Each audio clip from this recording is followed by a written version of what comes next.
আসসালামু আলাইকুম। নিজের মূল্য বাড়াবেন কিভাবে?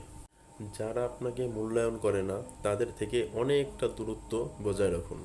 বিনা প্রয়োজনে কাউকে সাহায্য করা অথবা পরামর্শ দেওয়ার চেষ্টা কোনোভাবে কোনো মতেই করা যাবে না। অতিরিক্ত কথা বলা থেকে নিজেকে বিরত রাখুন। সাবধান থাকা ভালো, তবে কখনো বোকামি করবেন না, সবসময় সতর্ক থাকবেন। এমনভাবে নিজের ব্যক্তিত্বটাকে গড়ে তুলুন যেন কেউ আপনাকে অবমাননা করার সাহস না পায়। নিজের সীমাবদ্ধতা ও অক্ষমতাগুলো সম্পর্কে সতর্ক থাকুন। সব সময় কথা বলবেন কম, শুনবেন বেশি। প্রয়োজন ছাড়া অতিরিক্ত অপ্রয়োজনীয় কথা কখনোই বলা যাবে না। কখনোই কোনো বিষয় নিয়ে তর্কে জড়ানো যাবে না। সব সময় নিজেকে সবার সামনে পরিষ্কার পরিচ্ছন্নভাবে প্রেজেন্ট করার চেষ্টা করবেন। সব সময় এই কথাগুলো মনে রাখবেন এবং এগুলো মেনে চলার চেষ্টা করবেন, ইনক্লুডিং মি। Thank you.